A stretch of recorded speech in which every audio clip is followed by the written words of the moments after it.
Hello everyone, welcome to study with Arvind. हर वक्त जीतने का जज्बा होना चाहिए क्योंकि किस्मत बदले ना बदले पर समय ज़रूर बदलता है। हम आप सभी के लिए लेकर आए हैं प्रतिदिन की तरह आज फिर प्रैक्टिस सेट, जो डेली आप सभी के लिए 25 प्रश्नों की श्रृंखला चलती है। वह आज फिर से लेकर आए हैं प्रैक्टिस सेट संख्या 23। यह प्रैक्टिस सेट जो है आप सबकी आगामी परीक्षा UPTGT, PGT, KVS, NVS, DSSB, LTGIC आदि परीक्षाओं में यह प्रश्न बहुत ही महत्वपूर्ण साबित होंगे। तो इसलिए आप सभी लोग बहुत ही अच्छे से और प्रश्नों को जो भी आपको लगे कि हाँ नोट करना चाहिए तो नोट कर लिया करिए। चलिए देखते हैं आज की श्रृंखला का पहला प्रश्न। पहला प्रश्न है, नव शास्त्रीयतावाद के पश्चात यूरोपीय कला का महत्वपूर्ण कला आंदोलन था। तो नव शास्त्रीयतावाद कला आंदोलन के बाद यूरोपीय कला का महत्वपूर्ण कला आंदोलन कौन सा था? ऑप्शन ए दादावाद प्रवृत्ति, बी अति यथार्थवाद प्रवृत्ति, सी जंगलवाद प्रवृत्ति, डी प्रभाववाद प्रवृत्ति। तो प्रश्न संख्या 1 का आंसर होगा ऑप्शन डी, प्रभाववाद प्रवृत्ति का जो कला आंदोलन है, नवशास्त्रीयवाद के बाद जो है यह आंदोलन आया था। अगला प्रश्न है, किस कृति से प्रभाववाद का जन्म माना जाता है? तो वह कौन सी कलाकृति है जिसके कारण प्रभाववाद का जन्म हुआ? Option A impressions the sunrise, B the snake charmer, C landscape with yellow birds, D little girl in blue. तो प्रश्न संख्या 2 का आंसर होगा option A impression the sunrise. तो प्रभाववाद का उदय जो हो या जन्म इस कलाकृति से माना जाता है, इम्प्रेशंस द सनराइज, सूर्योदय का प्रभाव। अगला प्रश्न है प्रश्न संख्या 3, द इम्प्रेशन द सनराइज नामक कृति किस कलाकार की है? तो इम्प्रेशन द सनराइज नामक कलाकृति जो है वह किस कलाकार द्वारा बनाई गई है? सूर्योदय का प्रभाव। ए मोने, बी एडवर्ड मुंक, सी सल्वाडोर डाली, डी पिकासो। तो प्रश्न संख्या 3 का आंसर होगा ऑप्शन ए मोने द्वारा बनाई गई है। सूर्योदय का प्रभाव नामक जो कलाकृति है इम्प्रेशन द सनराइज, इसके चित्रकार हैं मोने। अगला प्रश्न है, कला आंदोलन प्रभाववाद का जन्म स्थान है। तो कला आंदोलन प्रभाववाद का जन्म कहाँ पर हुआ था?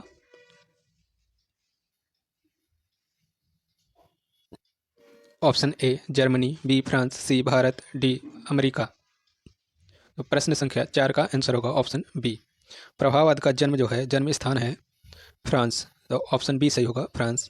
अगला प्रश्न है, भारत में प्रभाववादी प्रवृत्ति का सर्वप्रथम परिचय दिया। तो भारत में प्रभाववादी जो प्रवृत्ति है उसका सर्वप्रथम परिचय किस कलाकार ने दिया? Option A Gladstone Solomon, B E V Havell, C Percy Brown, D Avaninath Thakur. प्रश्न संख्या 5 का आंसर होगा ग्लैडस्टोन सोलेमन। इसका आंसर हो जाएगा ऑप्शन ए, भारत में प्रभाववाद प्रवृत्ति का सर्वप्रथम परिचय किसने दिया? तो ग्लैडस्टोन सोलोमन ने दिया है। तो इसका आंसर ऑप्शन ए सही होगा। अगला प्रश्न है प्रश्न संख्या 6, जब ग्लैडस्टोन सोलोमन ने प्रभाववादी प्रवृत्ति का भारत में परिचय दिया तब वह किस संस्था के निदेशक थे? Option A Mayo college of arts and craft Lahore, B sir J school of arts Mumbai, C government college of art and craft Kolkata, D government college of art and craft Chennai. तो प्रश्न संख्या 6 का आंसर होगा ऑप्शन बी। तो जब सोलेमन ने प्रभाववाद प्रवृत्ति का परिचय दिया था भारत में तो उस समय वह sir J school of art and craft के जो है निदेशक थे। तो इसका आंसर ऑप्शन बी सही होगा। अगला प्रश्न है प्रश्न संख्या 7, प्रभाववादी कलाकार ने कैसे रंगों का प्रयोग किया है? किस प्रकार के रंगों का प्रयोग किया है? ऑप्शन ए मिश्रित, बी अमिश्रित, सी काला श्वेत, डी कत्थई भूरे। तो प्रश्न संख्या 7 का आंसर होगा ऑप्शन बी, प्रभाववादी जो कलाकार थे वह अमिश्रित रंगों का प्रयोग करते थे, कोई भी कलर मिक्स करके नहीं लगाते थे, उसको सिंगल कलर लगाते थे अलग अलग, परंतु सभी कलर यूज करते थे आवश्यकता अनुसार। अगला प्रश्न है प्रश्न संख्या 8, काले सफ़ेद और कत्थई भूरे रंग को किन कलाकारों ने त्याग दिया था? तो काले सफ़ेद और कत्थई भूरे रंग को किन कलाकारों ने त्याग दिया था? ऑप्शन ए जंगलवादी, बी अति यथार्थवादी, सी प्रभाववादी कलाकार, डी अभिव्यंजनावादी कलाकार। तो प्रश्न संख्या 8 का आंसर होगा ऑप्शन सी। तो प्रभाववादी जो कलाकार थे वह काले और सफ़ेद तथा कत्थई भूरे रंग को त्याग दिए थे। तो काले, सफ़ेद और कत्थई भूरे रंग को वह प्रयोग नहीं करते थे अपनी पेंटिंग में या कलाकृतियों में, तो वह प्रभाववादी कलाकार थे। तो इसका आंसर ऑप्शन सी सही होगा। अगला प्रश्न है प्रश्न संख्या 9। यूरोप में प्रभाववाद आंदोलन आगे चलकर किस में परिणित हो गया? तो यूरोप में प्रभाववाद आंदोलन जो था वह आगे चलकर किस में परिणित हो गया? ऑप्शन ए घनवादी प्रवृत्ति में, बी तांत्रिक प्रवृत्ति में, सी अभिव्यंजनावादी प्रवृत्ति में, डी नव प्रभाववादी प्रवृत्ति में। तो प्रश्न संख्या 9 का आंसर होगा ऑप्शन डी। प्रभाववाद जो है आगे चलकर नव प्रभाववाद में परिणित हो गया या सम्मिलित हो गया। तो इसका आंसर ऑप्शन डी सही होगा, नव प्रभाववादी प्रवृत्ति में। अगला प्रश्न है प्रश्न संख्या 10। भारत के प्रथम प्रभाववादी कलाकार का नाम बताओ। तो भारत के प्रथम प्रभाववादी कलाकार का नाम क्या है, आप सबको पहचानना है। ऑप्शन ए के हैबर, बी एन.एस. बेंद्रे, सी एम.एफ. हुसैन, डी इनमें से कोई नहीं। तो इसका आंसर होगा, प्रश्न संख्या 10 का आंसर होगा ऑप्शन बी, एन.एस. बेंद्रे। प्रभाववादी कलाकार की बात हो तो एन.एस. बेंद्रे, अगर घनवादी कलाकार की बात हो, प्रथम घनवादी कलाकार की बात हो तो गगनेनाथ टैगोर होंगे। अगला प्रश्न है प्रश्न संख्या 11। 1930 और 1940 के मध्य बेंद्रे ने किन किन स्थानों के चित्रित दृश्य चित्रों में प्रयोग किया था? तो 1930 और 40 के मध्य एन.एस. बेंद्रे यानी नारायण श्रीधर बेंद्रे ने किन किन स्थानों के चित्रित दृश्य चित्रों में प्रयोग किया था? Option A Lucknow, Murshidabad, Kolkata, Mumbai, B Banaras, Haridwar, Kashmir, Indore, C Kanpur, Banda, Patna, Raipur, D Gwalior, Mirzapur, Jaipur, Allahabad. तो प्रश्न संख्या 11 का आंसर होगा ऑप्शन बी, बनारस, हरिद्वार, कश्मीर और इंदौर के स्थानों के चित्रित दृश्य में जो है प्रयोग किए थे। अगला प्रश्न है प्रश्न संख्या 12। मुख्य रूप से प्रकाशीय क्रीड़ा को ही प्रस्तुत किया गया। ऑप्शन ए प्रभाववाद में, बी नव शास्त्रीयवाद, सी यथार्थवाद, डी अभिव्यंजनावाद। तो प्रश्न संख्या 12 का आंसर होगा 12 का प्रभाववाद में, नव शास्त्रीयवाद में, सी यथार्थवाद में, डी अभिव्यंजनावाद में। तो प्रश्न संख्या 12 का आंसर होगा ऑप्शन ए, प्रभाववाद में जो है प्रकाशीय क्रीड़ा को ही प्रस्तुत किया गया है। इसका आंसर ऑप्शन ए सही होगा, प्रभाववाद। अगला प्रश्न है मूर्तिकला में देवी प्रसाद राय चौधरी ने किस यूरोपीय मूर्तिकार से प्रभावित होकर यूरोपीय विचार का संश्लेषण किया है? तो देवी प्रसाद राय चौधरी जो भारतीय मूर्तिकार हैं वह किस यूरोपीय मूर्तिकार से प्रभावित होकर संश्लेषित किया है? Option A David, B Michelangelo, C Rodin, D Donatello. तो प्रश्न संख्या 13 का आंसर होगा ऑप्शन सी। तो रोडिन से प्रभावित थे देवी प्रसाद राय चौधरी जो भारतीय मूर्तिकार हैं, वह रोडिन नामक कलाकार से प्रभावित थे। अगला प्रश्न है प्रश्न संख्या 14। रणवीर सिंह बिष्ट के जलरंग से बने दृश्य चित्र किस वाद से प्रभावित हैं? तो रणवीर सिंह बिष्ट के जो जलरंग से बने दृश्य चित्र हैं वह किस वाद से प्रभावित हैं? ऑप्शन ए दादावाद, बी जंगलवाद, सी प्रभाववाद, डी यथार्थवाद। तो प्रश्न संख्या 14 का आंसर होगा ऑप्शन सी, रणवीर सिंह बिष्ट के जो जलरंग के दृश्य चित्र हैं वह प्रभाववाद से प्रभावित हैं। तो इसका आंसर होगा ऑप्शन सी, प्रभाववाद। अगला प्रश्न है प्रश्न संख्या 15। अभिव्यंजनावादी प्रवृत्ति सर्वप्रथम किस पाश्चात्य कलाकार की कला में दिखाई देता है? A Henry मातिस, B Seja, C Barack, D Edward मुंक। प्रश्न संख्या 15 का आंसर होगा ऑप्शन डी, अभिव्यंजनावादी प्रवृत्ति सर्वप्रथम किस पाश्चात्य कलाकार की कला में दिखाई देती है? तो इसका आंसर होगा ऑप्शन डी, एडवर्ड मुंक। इनकी एक प्रसिद्ध कलाकृति है विश्व प्रसिद्ध द स्क्रीम, जिसको चीख के नाम से भी जाना जाता है। तो यह कलाकृति इनकी जो है विश्व प्रसिद्ध है, एडवर्ड मुंक की। अगला प्रश्न है प्रश्न संख्या 16। अभिव्यंजनावादी प्रवृत्ति का जन्म स्थान है? तो अभिव्यंजनावादी जो प्रवृत्ति है उसका जन्म स्थान है A Germany, B France, C America, D Bharat. तो प्रश्न संख्या 16 का आंसर होगा ऑप्शन ए, अभिव्यंजनावाद का जन्म जो है जर्मनी में हुआ है। तो इसका आंसर ऑप्शन ए हो जाएगा। अगला प्रश्न है, प्रश्न को ध्यानपूर्वक समझिएगा। कलाकार जब बाह्य रूप की उपेक्षा करके विषय वस्तु की प्रति निजी भावनाओं के अभिव्यक्ति करने के उद्देश्य से कला निर्मित करता है तब ऐसी कला को क्या कहते हैं? एक बार फिर से देखेंगे प्रश्न को। कलाकार जब बाह्य रूप की उपेक्षा करके विषय वस्तु के प्रति निजी भावनाओं की अभिव्यक्ति करने के उद्देश्य से कला निर्मित करता है, तब ऐसी वस्तु को क्या कहा जाता है या क्या कहते हैं?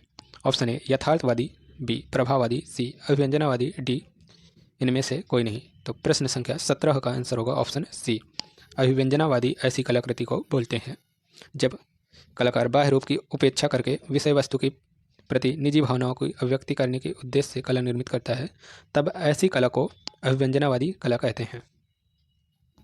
अगला प्रश्न है प्रश्न संख्या 18। मानवीय शरीर को ऐंठनदार रूप में रंग संगति से विमुख विरोधी रंगों का प्रयोग किस कला की विशेषताएं हैं? तो मानव शरीर की ऐंठनदार रूप में रंग संगति से विमुख विरोधी रंगों का प्रयोग करके किस कला की विशेषताएं हैं? ऑप्शन ए अभिव्यंजनावादी, बी प्रभाववादी, सी किरणवादी, डी सर्वोच्चवादी। तो प्रश्न संख्या 18 का आंसर हो जाएगा ऑप्शन ए, अभिव्यंजनावादी शैली में जो है ऐसे ऐंठनदार रूप में संगति से विमुख विरोधी रंगों का प्रयोग करके ऐसी कलाकृतियों को निर्मित किया जाता है। तो इसका संबंध है अभिव्यंजनावादी प्रवृत्ति से। अगला प्रश्न है भारत में भाववादी कला की प्रेरणा सर्वाधिक प्रबल रूप से किसकी कलाकृतियों में मिलती है? ए सैलोज मुखर्जी, बी यामिनी राय, सी अवनी बाबू, डी गगनेंद्र नाथ। तो प्रश्न संख्या 19 का आंसर होगा ऑप्शन ए। भारत में भाववादी कला की प्रेरणा सर्वाधिक प्रबल रूप में सैलोज मुखर्जी की कलाकृतियों में मिलती है। तो इसका आंसर ऑप्शन ए सही होगा, सैलोज मुखर्जी। अगला प्रश्न है भारत में अभिव्यंजनावादी प्रवृत्ति किस कलाकार के समय से मूर्तिकला व चित्रकला प्रारंभ हुई है? तो भारत में अभिव्यंजनावादी प्रवृत्ति किस कलाकार के समय से मूर्तिकला व चित्रकला प्रारंभ हुई है? Option A Devi Prasad Rai Chowdhury, B Ram Kinkar Baij, C Husain, D Amrita Shergil. तो प्रश्न संख्या 20 का आंसर होगा ऑप्शन बी, राम किंकर बैज के समय से जो है अभिव्यंजनावादी प्रवृत्ति चित्रकला एवं मूर्तिकला में आरंभ हुई है। तो इसका ऑप्शन बी सही होगा। अगला प्रश्न है रविंद्रनाथ की प्रारंभिक कृतियों में कौन सी प्रवृत्ति दृष्टिगत होती है? ए अभिव्यंजनावादी, बी निरणवादी, तो यहाँ पे किरणवादी होना चाहिए, सी सर्वोच्चवादी, डी प्रभाववादी। तो प्रश्न संख्या 21 का आंसर होगा ऑप्शन ए, रविन्द्रनाथ की प्रारंभिक कृतियों में कौन सी प्रवृत्ति दृष्टिगत होती है? तो अभिव्यंजनावादी। तो इसका आंसर होगा ऑप्शन ए, अभिव्यंजनावादी। अगला प्रश्न है, इस प्रश्न को भी आपको ध्यानपूर्वक समझना है क्योंकि यह प्रश्न बड़े हैं तो इनको समझने की ज़रूरत है थोड़ा सा। भाववादी प्रेरणा लेने वाले वह भारतीय कलाकार कौन हैं जिन्होंने सपाट धरातल, लंबी आकृतियाँ, व्यंजनापूर्ण रेखांकन एवं रंगों की ताजगी बनाए रखते हुए नवीन प्रयोग किए हैं? Option A Amrita Shergil, B Himmat Shah, C Ranveer Singh Bisht, D Sailoz Mookherjea. तो प्रश्न संख्या 22 का आंसर होगा ऑप्शन डी। तो भाववादी प्रेरणा लेने वाले वह भारतीय कलाकार कौन हैं? तो सैलोज मुखर्जी हैं। इन्होंने जो है सपाट धरातल, लंबी आकृतियाँ, व्यंजनापूर्ण रेखांकन और रंगों की ताजगी बनाए रखते हुए नवीन प्रयोग किए हैं। तो सैलोज मुखर्जी, इसका आंसर होगा ऑप्शन डी। अगला प्रश्न है घनवाद का उद्गम कहाँ से हुआ? तो घनवाद का जन्म या उद्गम कहाँ से हुआ? A Paris, B Italy, C Germany, D America. प्रश्न संख्या 23 का आंसर होगा ऑप्शन ए, घनवाद का उद्गम जो है पेरिस से हुआ। तो इसका आंसर ऑप्शन ए सही होगा, पेरिस। अगला प्रश्न है घनवाद आंदोलन कब समाप्त हुआ? तो घनवाद आंदोलन का अंत जो है कब हुआ? ए 1925 में, बी 1726 में, सी 1926 में, डी 1920 में। तो प्रश्न संख्या 24 का आंसर हो जाएगा ऑप्शन सी। तो घनवाद का अंत जो हुआ है 1926 में, घनवाद आंदोलन का कब समाप्त हुआ है? तो 1926 में। तो ऑप्शन सी सही होगा।